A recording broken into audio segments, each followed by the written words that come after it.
All right, sports fans, how's everybody out there doing?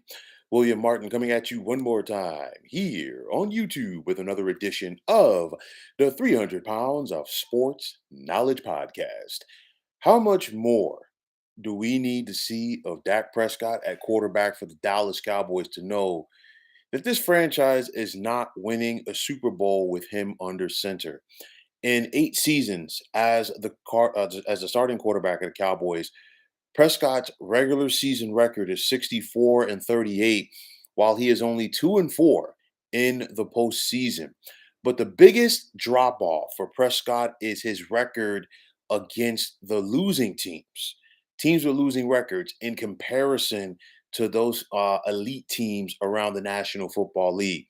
And that dose of reality once again showed up last night as the Cowboys were throttled courtesy of the San Francisco 49ers, 42 to 10.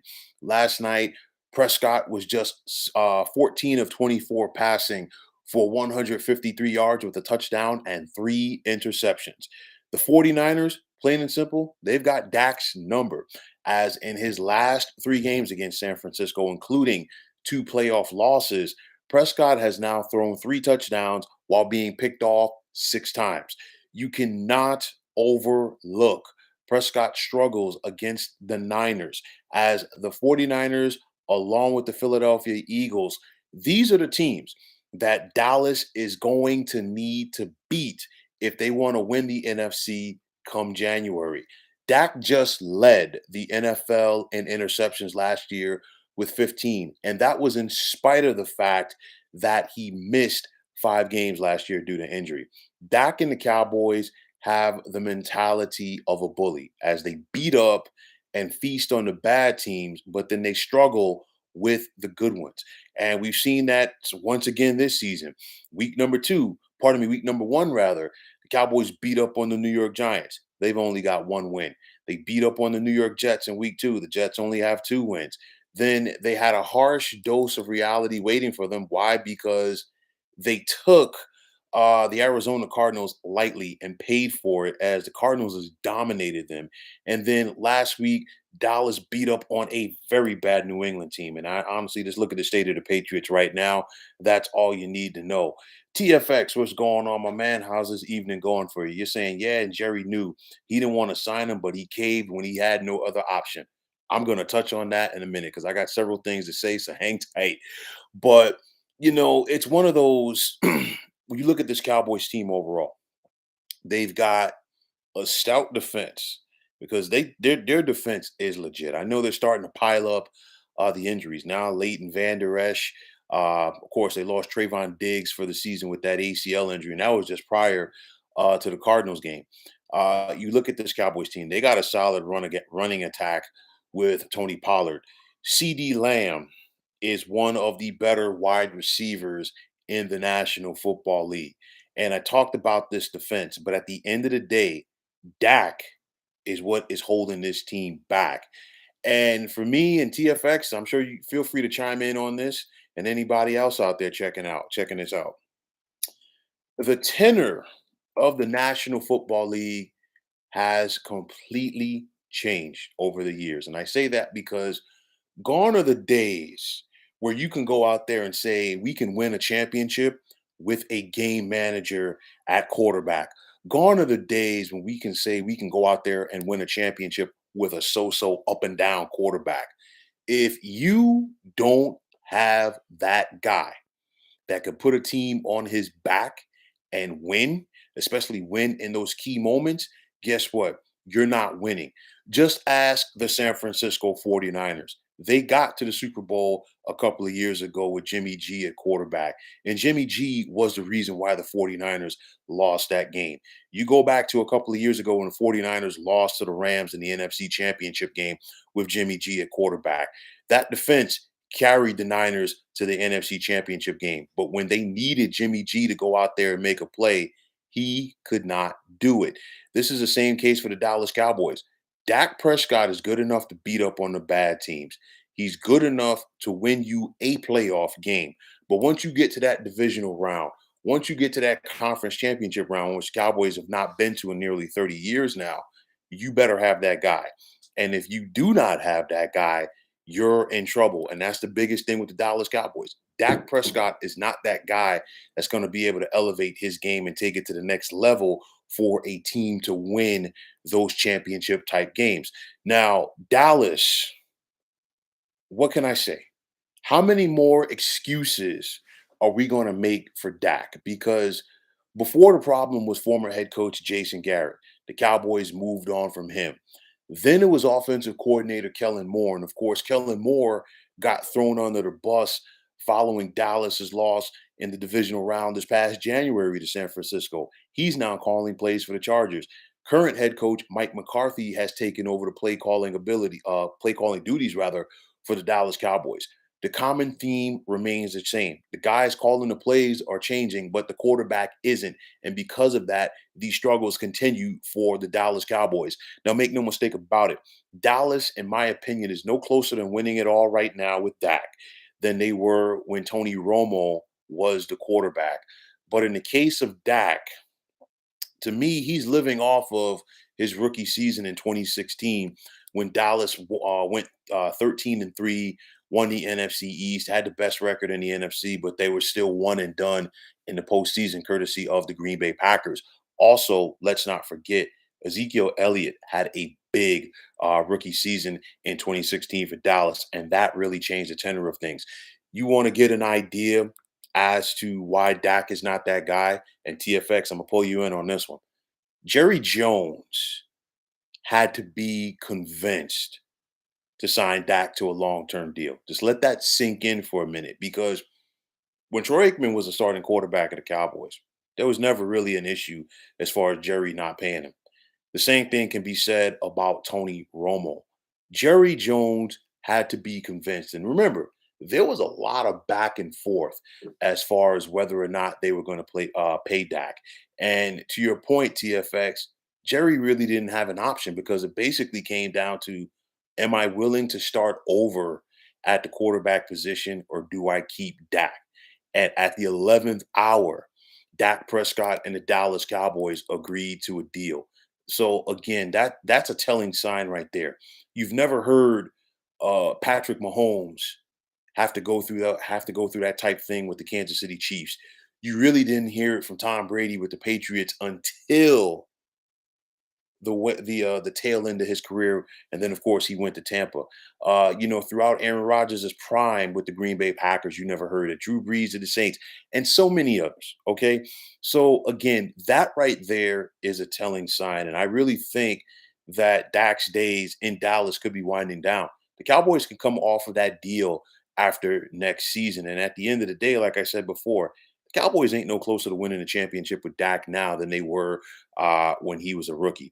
So, I mean, you look at Dallas, they're 3-2.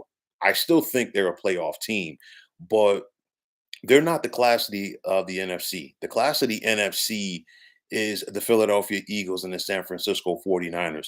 The Cowboys are a rung, maybe two rungs underneath them. I know that some people are high on the Detroit Lions right now. I'm not drinking the Kool-Aid. I mean, the Lions are probably going to win the NFC North. I'll give them that, yes. But at the end of the day, I don't think I still think there's a gap between them, Philly and San Francisco, and arguably Dallas as well. But nonetheless, this is what Dallas is going to be judged off of. This is what Dak is going to be judged off of as well. What can you do in January against the top teams? What can you do right now against the elite teams around the NFL? Now, I'll tell you like this. It's the same old song for Dallas. They're 3-2. They just got destroyed last night, courtesy of the 49ers. They're back in the state of California this Monday night when they take on the Chargers. Now, Dallas, as of right now, they are the slight favorite in that contest. That's the type of game that Dallas will show up and show out for. Why? Because it's Monday night. People are doubting them. There's probably going to be more Cowboys fans in the seats at SoFi than there will be Chargers fans. But nonetheless, that's the type of game that Dallas shows out for. They get back to what they're doing, what they do best.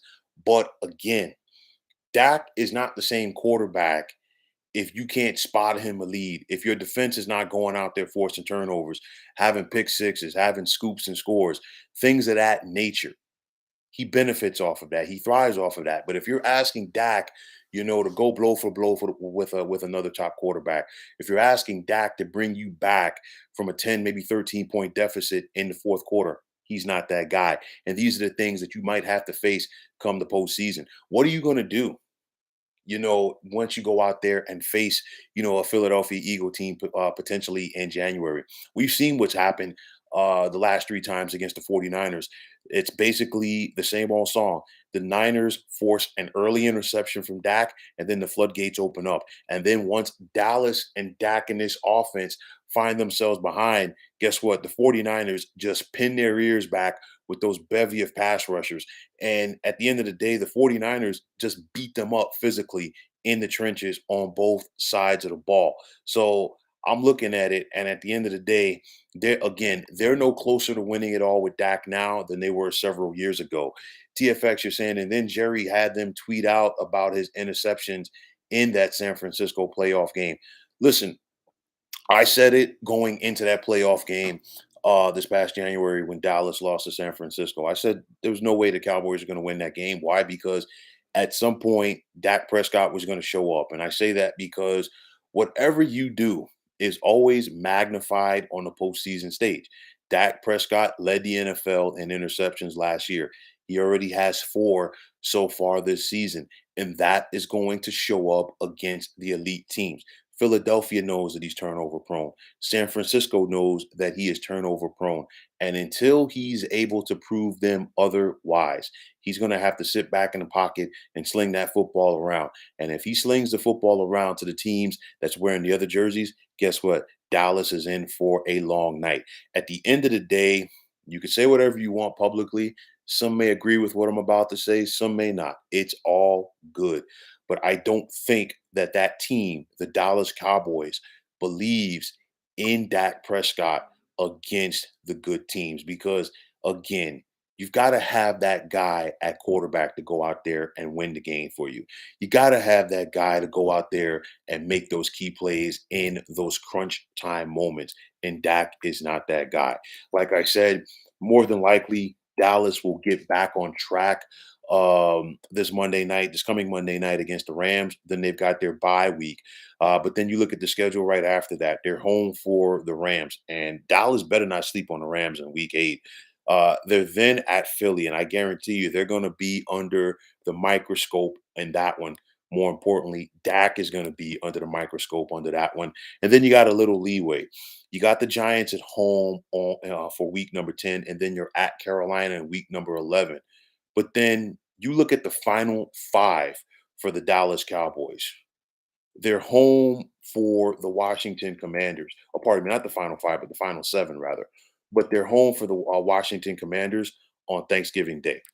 And if you've watched the Commanders under Ron Rivera, they have given Dak defensively a problem with all of those pass rushers that they have. So that's a game right there you got to keep an eye out for. They then have Seattle at home. Then the rematch with Philadelphia, and then the last four at Buffalo, at Miami, home for Detroit, and at Washington. Again, Dallas is probably going to be a playoff team, but they're not going to beat out the Eagles for the division, barring some key injuries to some key players to Philadelphia like Jalen Hurts.